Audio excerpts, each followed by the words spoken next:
கர்த்தருடைய பரிசுத்த நாமத்திற்கு ஸ்தோத்திரம். இன்னைக்கு நம்ம ஏசாயா 8வது அதிகாரம் 13வது வசனத்தை தியானிக்க இருக்கிறோம். ஏசாயா 8:13 இந்த ஜெபத்தோட செய்திக்குள்ளே கடந்து செல்வோம். மகிமை உமக்கன்றோ, மாட்சிமை உமக்கன்றோ, மகிமை உமக்கன்றோ, மாட்சிமை உமக்கன்றோ, துதியும் புகழும் தோத்திரமாம் தூயவர் உமக்கன்றோ, துதியும் புகழும் தோத்திரமாம் தூயவர் உமக்கன்றோ. ஆராதனை ஆராதனை ஆராதனை ஆராதனை என் ஆண்டவர் இயேசுவுக்கே, என் ஆண்டவர் இயேசுவுக்கே மகிமை உமக்கன்றோ. வெளியேற பெற்ற வாம்ராத்தால் விடுதலை கொடுத்தீர், வெளியேற பெற்ற வாம்ராத்தால் விடுதலை கொடுத்தீர். ராஜாக்களாக லேவியராக உமக்கென தெரிந்து கொண்டீர், ராஜாக்களாக லேவியராக உமக்கென தெரிந்து கொண்டீர். ஓ ராரரா, ஓ வாரரா, ஓ காரரா, ஓ வாரரா, ஓ வாரரா. வழிகாட்டும் தீபம் துணையாளரே தேற்றும் தெய்வமே, வழிகாட்டும் தீபம் துணையாளரே தேற்றும் தெய்வமே. அன்பால் பலத்தால் அனல் மூட்டும் ஐயா அபிஷேக நாதரே, அன்பால் பலத்தால் அனல் மூட்டும் ஐயா அபிஷேக நாதரே. ஆராதனை ஆராதனை ஆராதனை ஆராதனை என் ஆண்டவர் இயேசுவுக்கே, என் ஆண்டவர் இயேசுவுக்கே மகிமை உமக்கன்றோ. எப்போதும் இருக்கின்ற இனிமேலும் வருகின்ற எங்கள் ராஜாவே, எப்போதும் இருக்கின்ற இனிமேலும் வருகின்ற எங்கள் ராஜாவே. உம் நாமம் வாழ்க, உம் அரசு வருக, உம் சித்தம் நிறைவேறுக. இயேசுவின் நாமத்தினாலே ஜெபங்கள் பிதாவே, ஆமென். கர்த்தருடைய பரிசுத்த நாமத்திற்கு ஸ்தோத்திரம்.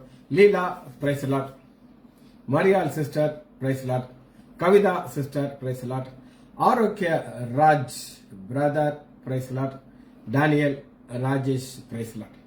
வசனத்துக்குள்ள வருகிறோம். ஏசாயா 8வது அதிகாரம் 13வது வசனம். ஏசாயா 8:13 சேனைகளின் கர்த்தரையே பரிசுத்தப்படுத்துங்கள், அவரே உங்களுக்கு பயமும் அவரே உங்களுக்கு அச்சமுமாய் இருப்பாராக.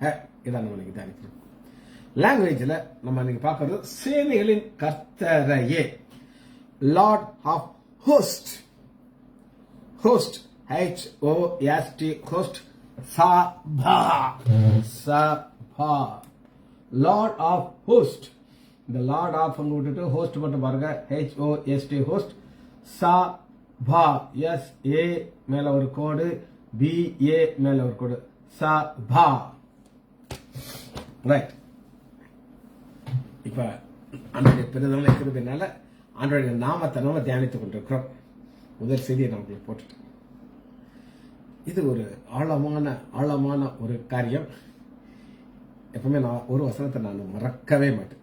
பரத்திலே இருந்து கொடுத்தால வெளியே ஒருவனும் ஒன்றை பெற்றுக்கொள்ள முடியாது. இந்த செய்தியை நான் உங்களுக்கு எழுதி கொடுத்தாச்சு. நான் தியானிச்சு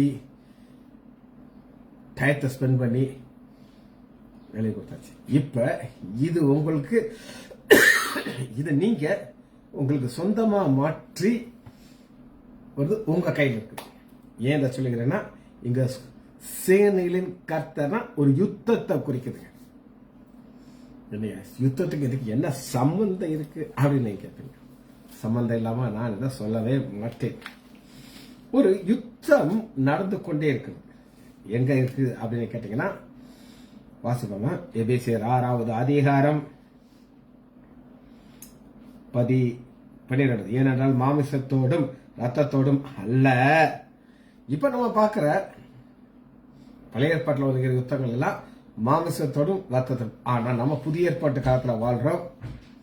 உங்களுக்கு லட்டு மாதிரி நான் செய்தி எழுதி கொடுத்துட்டு சாத்தா என்ன செய்வான் அப்படின்னு கேட்டீங்கன்னா, இப்பிரபஞ்சத்தின் அந்தகார லோகாதிபதியோடும் வான மண்டலத்து பொல்லாத ஆவிகளின் சேனையோடும் நமக்கு போராட்டம் உண்டு.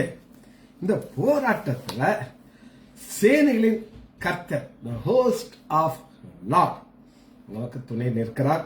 சரி, சாபா அப்படின்னு கேட்டேன். இந்த லார்ட் ஆஃப் ஹோஸ்ட் சாபாங்கிறது என்னன்னா, ஒரு மிலிட்டரி சர்வீஸ், யுத்தத்துல உள்ள காரியம். வார், இதுக்கு இங்கிலீஷ் அர்த்தம் என்ன கொடுத்திருக்காங்க அப்படின்னு கேட்டீங்கன்னா, ஃபோர்ஸ்ட் லேபர். இப்ப நம்மளுடைய வாழ்க்கையை ஒரு ரொட்டீன் லைஃப் வாழ்ந்துட்டு இருக்கிறோம். கொஞ்சம் என்னுடைய பலவீனம் எல்லாம் போயிடுச்சு. முடிச்ச உடனே நேரம் ஸ்விம்மிங் போவேன். ஒரு 1 hour ஸ்விம்மிங் பண்ணிட்டு வந்து கொஞ்சம் சாப்பிட்டுட்டு நேராக ஆஸ்பத்திரிக்கு போயிடுவேன். திரும்ப வருவேன், கொஞ்ச நேரம் தூங்குவேன், எழுத ஆரம்பிச்சிருவேன். எனக்கு எழுத வேண்டிய காரியங்கள் அதிகமாக இருக்குது. இங்க சாத்தா எங்க என் மேல கை வைப்பான் அப்படின்னு கேட்டா பல வகையில வைக்க முடியும்.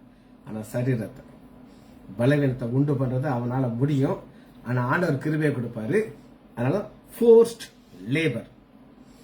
நீங்க என்ன சொல்லக்கூடாது, என்னால முடியல, நான் படுத்து தான் இருப்பேன், செய்ய மாட்டேன்னு சொல்லக்கூடாது. காரணம் ஃபோர்ஸ்ட் லேபர். அடுத்து இந்த சபாக்கு என்ன இருக்குன்னா, கான்ஃபிளிக்ட். கான்ஃபிளிக்ட்னா என்ன அர்த்தம் அப்படின்னு கேட்டீங்கன்னா, ட்ரம்ப் உங்களுக்கு எல்லாரும் தெரியும். அவரு ஐஸ்லாண்ட் அப்படின்னு ஒரு Greenland, sorry island, Greenland. Doctor மொதல் ஏதாவது நியூஸ் சொல்றாங்கனால எனக்கு நான் இதெல்லாம் தெரியாது. நான் அவங்ககிட்ட இருந்து கிடைச்ச கால்னால கிடைச்ச சரி. அந்த கிரீன்லாண்ட் மேல யுத்தம் பண்ண போறேன் அப்படின்னு பிளான் பண்ணிட்டாராம். ஆனா மிலிட்டரியில் இருக்கிற போர்ஸ் இன்னும் ஆச்சரியமா இருக்கு பாத்தீங்களா. இது உண்மை, டாக்டர் பார்த்து சொல்லியிருக்காங்க. அப்ப இதுல கான்ஃபிளிக்ட் வந்துருச்சு. பிரசிடென்ட்டுக்கு இவங்க ஒபே பண்ணணும். இவங்க என்ன சொல்றாங்கன்னா, நீங்க சொன்னாலும் எங்களுடைய லா சட்டத்தின்படி, அமெரிக்கன் சட்டத்தின்படி ஒரு குவைட்டா ஒரு தேசம் இருக்கு, நாங்க அங்க போய் யுத்தத்துக்கு போக முடியாது. அப்ப இதுதான் கான்ஃபிளிக்ட் அப்படின்னு. அடுத்து இதுக்கு இன்னொரு வார்த்தை, inter relationship idea. Inter relationship idea என்ன அப்படின்னு கேட்டீங்கன்னா, ஒரு தேசம் மட்டும் போகாது, கூட இன்னொரு தேசத்தை கூப்பிடும். இன்னொரு தேசம் அப்படிதான் முதல் உலக யுத்தம், 2வது உலக யுத்தம் வந்துச்சு. அப்ப இன்டர் ரிலேஷன்ஷிப் ஐடியா, குரூப், ஒரு குரூப் இன்னொரு குரூப்புக்கு யுத்தம் வரும். இதெல்லாமே யுத்தத்தில் வருகிற ஒரு காரியம். நம்ம என்ன புரிந்து கொள்ள போகிறோம் அப்படின்னு கேட்டீங்கன்னா, லார்ட் ஆஃப் ஹோஸ்ட் அப்படின்னு இங்கிலீஷ்ல இருக்கு. தமிழ்ல எஸ்ஐயா 8வது அதிகாரம் 13வது வசனத்துல சேனைகளின் கர்த்தரையே. ரைட். அடுத்து பாருங்க, இதற்கு ஒரு தேவை இருக்குது யுத்தத்துக்கு. சுப்பீரியர். சுப்பீரியர் யாரு? ஒரு தலைவர் இருப்பாரு, யுத்தத்துக்கு அவர் தான் பிளான் பண்ணுவாரு. அதற்கு அந்த தலைவருக்கு இங்க கேள்விப்படும். இங்க நமக்கு சேனைகளின் கர்த்தருங்கிற ஒரு தலைவர் இருக்காரு, அவருக்கு நம்ம கேள்விப்படும். இப்ப இவ்வளவு காரியத்தை நான் உங்களுக்கு அர்த்தத்தை உங்களுக்கு காமிச்சிட்டேன்.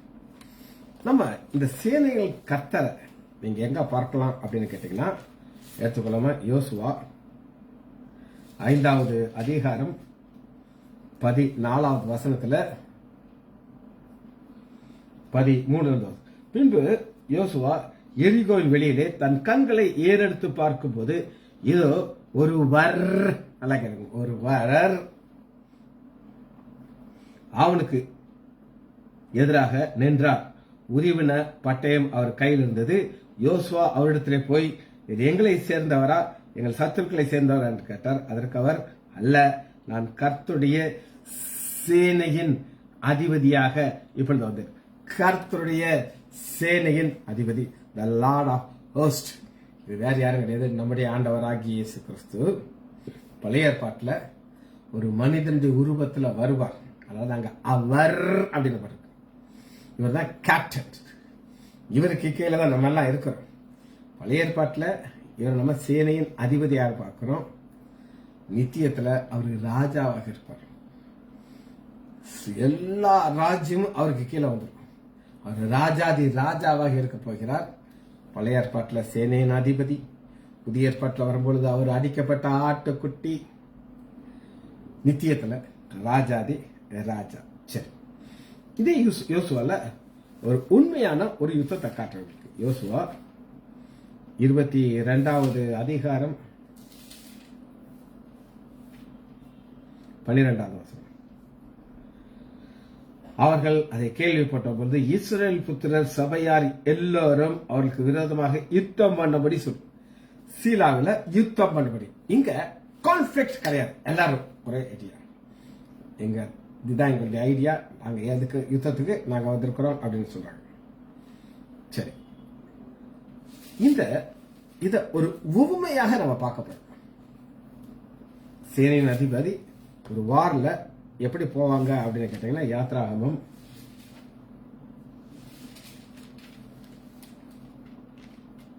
6வது அதிகாரம் 26வது வசனம்.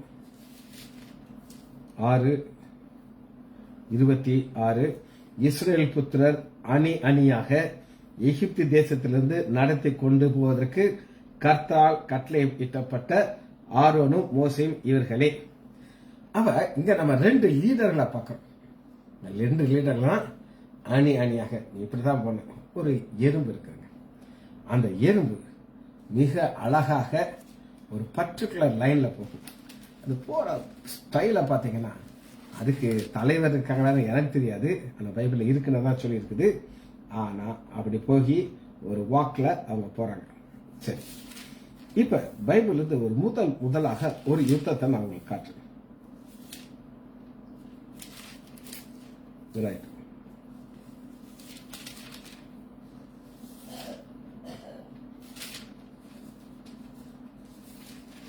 ஆதியாகமம் எடுத்துக்கொள்ளுங்க.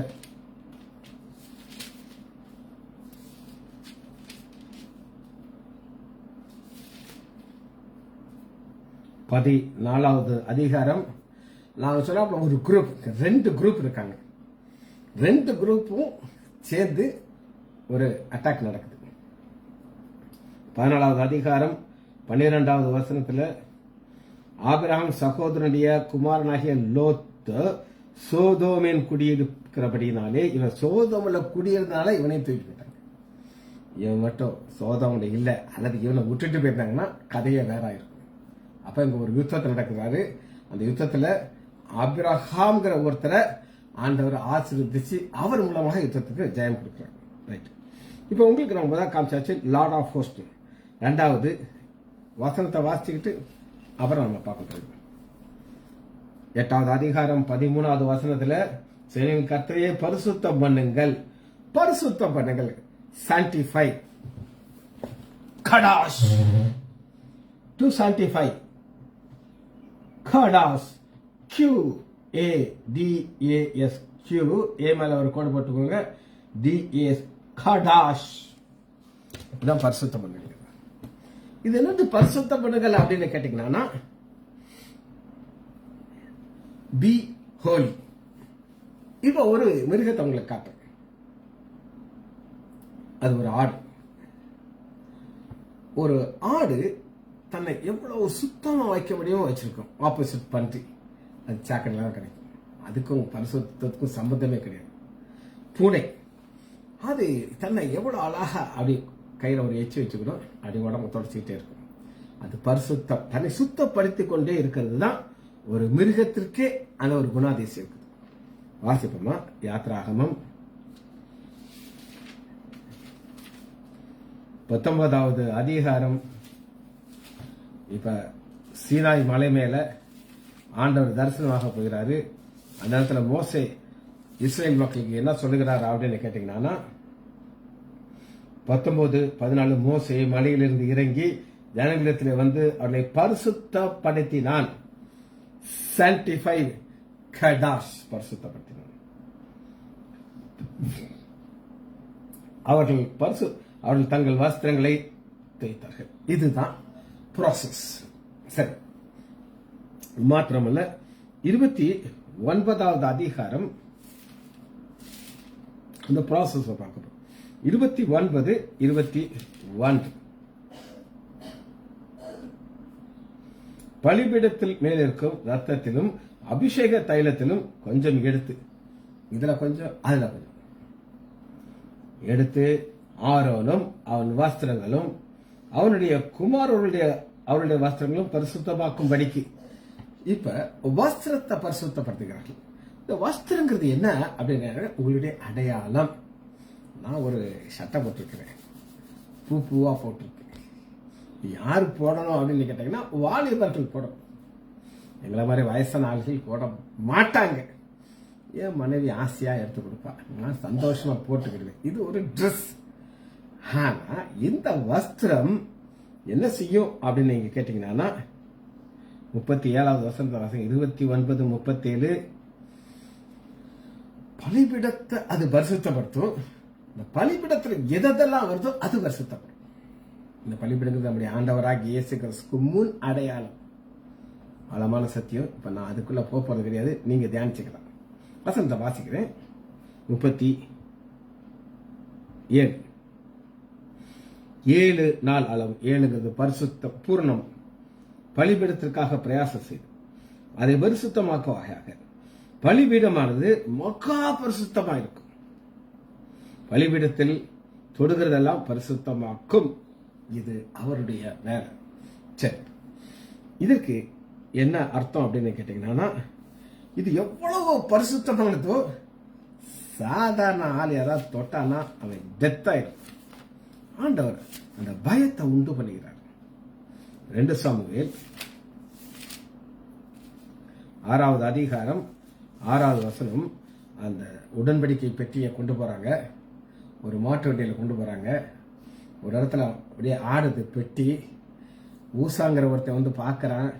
அடாடாடாடா, பெட்டி கீழே விழுந்துருமேன்ட்டு அதை போய் தொடுறான், பிடித்தான். அப்பொழுது கர்த்தர் ஊசாவின் மேல் கோபம் கொண்டு அவன் துணிவின் நிமித்தம் இதாங்க. ஆண்டவர் என்ன சொல்ல விரும்புகிறார்னா, இங்க வரு, நீ எல்லாம் எனக்கு ஹெல்ப் பண்ணணும்னு நினைக்காது. எனக்கு அப்படியே சஸ்பெண்ட் பண்ணி போக தெரியும். நீ அந்த டிஸ்டன்ஸை மெயின்டைன் பண்ணணும். துணிந்து வந்து தொட்டா ஒரு முன் அடையாளம், டெத் ஆயிடும்.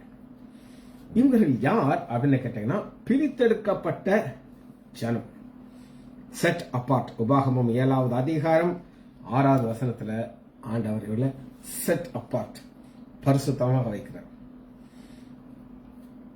ஒரு தண்ணீரை காட்டுறவங்களுக்கு என்னாகமம் 20வது அதிகாரம் 13வது வசனத்துல 20, 13 இங்க இஸ்ரவேல் புத்திரர் கர்த்தரோட வாக்குவாதம் பண்ணினாங்க. இப்ப இவங்களுக்கு என்ன தேவைன்னா பயம் இருக்கணுங்க. அதான் பார்க்கணும். ஒரு கை வச்சுக்கோங்க. எசாயா 8வது அதிகாரம் 13வது வசனத்துல அவரே உங்களுக்கு பயமும் அவரே உங்களுக்கு அச்சமா இருக்கணும். ஆனா பயமும் கிடையாது, அச்சமும் கிடையாது. ஆர்கியூ பண்றாங்க. அவர்களுக்குள்ளே அவருடைய பரிசுத்தம் விளங்கினதாலும் இது மேரிபாவின் தண்ணீர் எனப்படும். ஒரு தண்ணீருக்கே பேர் வச்சுட்டாங்க, மேரிபாவுடைய தண்ணீர். காரணம் இவர்கள் ஆண்டவரோட சண்டை போட்டாங்க அப்படின்னு வச்சு. சரி, நம்ம லாங்குவேஜ் பார்த்தாச்சு. நீ வசனத்துக்குள்ள போயிடும்.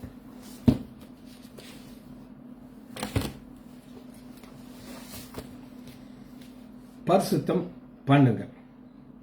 இந்த பரிசுத்தம் பண்ணியாச்சுன்னா அவர்களுடைய நிலைமை, மனநிலை எப்படி இருக்கும்? நான் இந்த செய்தியை எவ்வளவோ கஷ்டப்பட்டு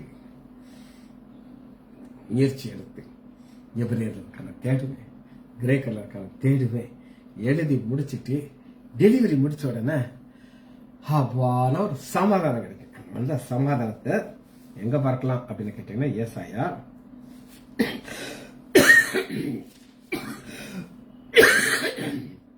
26வது அதிகாரம் 3வது வசனம். உம்மை உறுதியாக பற்றிக் கொள்ள மனதுடையவன் உம்மையே நம்பி இருக்கிறபடினால் நீர் அவனை பூரண சமாதானத்தோடு காத்துக்கொள்ளு. சமாதானத்துல பூரண சமாதானம் அப்படின்னா என்ன அர்த்தம்னா, இந்த சூழ்நிலை அவனுடைய சமாதானத்தை மாற்றக்கூடாது. ஒரு செய்தி வருது, அது உங்க செய்தியை உங்களுக்கு சமாதானத்தை மாற்றக்கூடாது.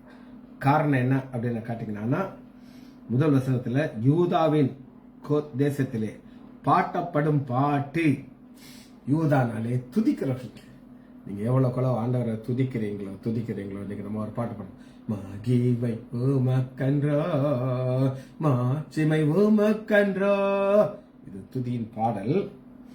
பலனான நகரம் நமக்கு உண்டு, ரட்சிப்பே அதற்கு மதில். இது யாருன்னா, சத்தியத்தை கை கொண்டு வருகிற நீதி உள்ள ஜாதி உள்ளே பிரவேசிப்பதற்கு வாசிக்கிறாங்க. உள்ள போயாச்சா உங்களுக்கு ஒரு சமாதானம்.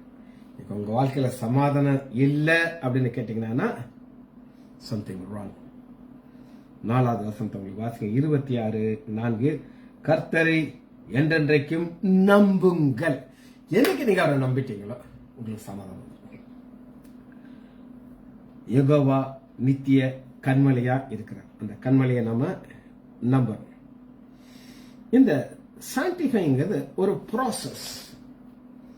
எப்படி ஒரு சிக்கன் பிரியாணி, ஒரு சிக்கன் கறி செய்யறதுக்கு ஒரு ப்ராசஸ் இருக்குதோ, இந்த ப்ராசஸ் ஷார்ட் கட் பண்ணவே முடியாது. அது மாதிரி இங்கேயோ ஒரு ப்ராசஸ் இருக்குது. லேவியராகமம் 10வது அதிகாரம் 2வது வசனத்துல ஒரு டெத்.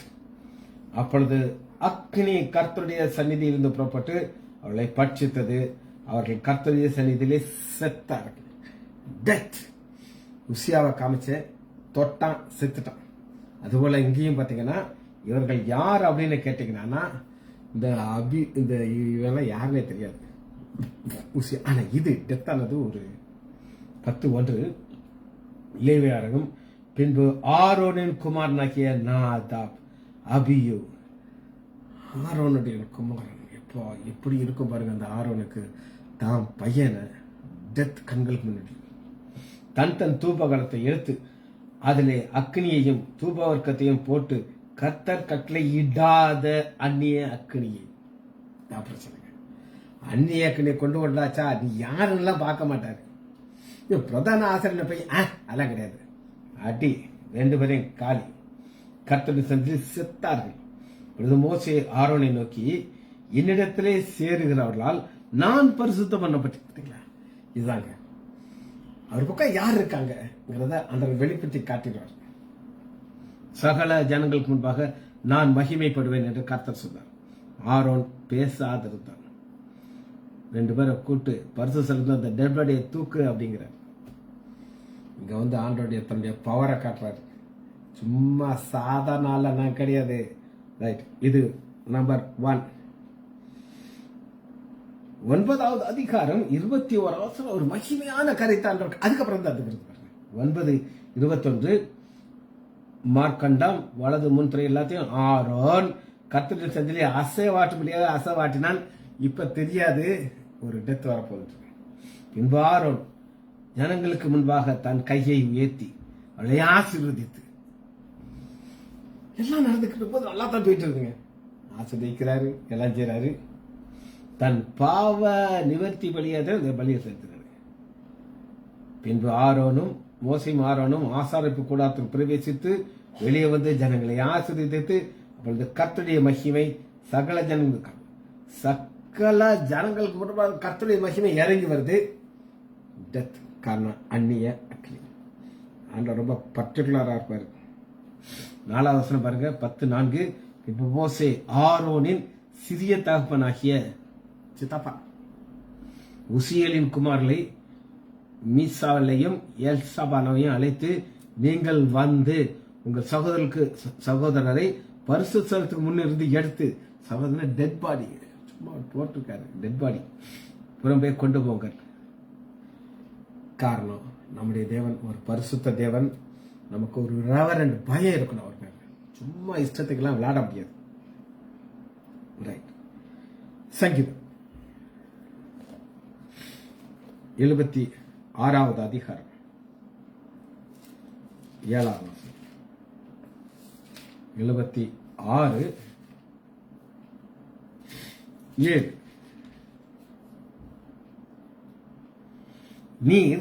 நீரே பயங்கரமானவன். உமது கோபம் மூழும்போது முன்பாக நிற்பவன் யார்? நீரே அப்படின்னா அது அவருக்கு மாத்திரம் உள்ள ஒரு குணாதிசயம். நம்ம கோபம் வரும், நீ கோபப்பட்டு ஏதாவது ஆயிருக்கா, பேசாம போயா, அப்போ தெரியும் நம்ம பண்ணி ஒன்றும் பிரயோஜனம் கிடையாது அப்படின்ட்டு.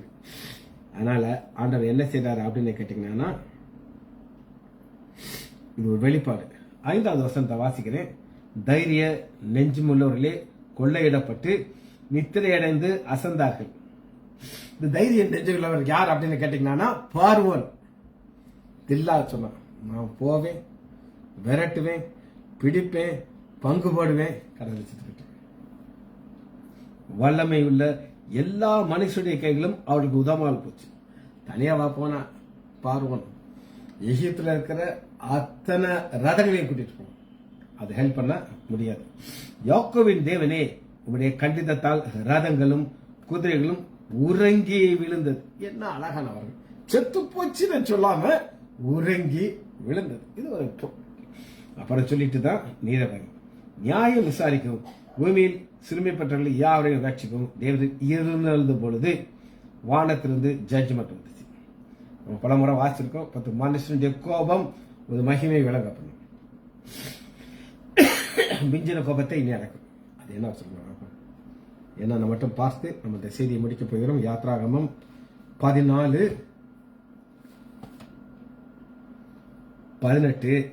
ஆண்டவருக்கு ஒரு ஆசை, ஒருத்தருக்கு ஒரு ஆசை இருக்கு. எனக்கு ஒரு ஆசை, உங்களுக்கு ஒரு ஆசை. வேதத்தை வாசிக்கணும், தியானிக்கணும், இந்த நாமத்தில் இருக்கிற டெப்த்தை சொல்லணும். இப்ப நான் உட்காந்து 2வது பாட்டை நான் ப்ரிப்பேர் பண்ணிட்டு இருக்கேன். அந்த முதல் பாட்டை யாரெல்லாம் தியானிச்சு எழுதி அட்லீஸ்ட் 2 பேருக்காவது நீங்க சொல்லி கொடுத்தீங்கன்னா தான் அது உங்க மண்டையில இருக்கும். இல்லைன்னா நீ எப்பயா சொல்லி கொடுத்தேன்னு சொல்லுவீங்க. ஆனா இங்க நம்ம பாக்குற என்ன ஆசை ஆண்டவருக்கு அப்படின்னு கேட்டீங்கன்னா, யாத்ராகமம் 14வது அதிகாரம் 18வது வசனத்துல, இப்படி நான் பார்வனாலும் அவன் ரதங்களினாலும் அவன் குதிரைகளாலும் மகிமைப்படும் போது நானே கர்த்தர். எகிப்தியரை யாருக்கு தெரியும், அவங்களே கண்டுபிடிச்சிட்டாங்க. ரதம் போக மாட்டேங்குது, ஊர்ல எல்லாம் ஆண்டவர் கழட்டி விட்டார். உடனே அவங்க சொல்றாங்க, இந்த இஸ்ரவேலுடைய தேவன் யுத்தத்துல வந்து இறங்கிட்டார், நமக்கு முடிஞ்சிருச்சு, ரெட்டானாவது போவோம். நான் அங்கேயும் போக முடியாது. அங்க ஆண்டவர் மகிமைப்பட்டார். ஜெபிச்சு படிப்போமா?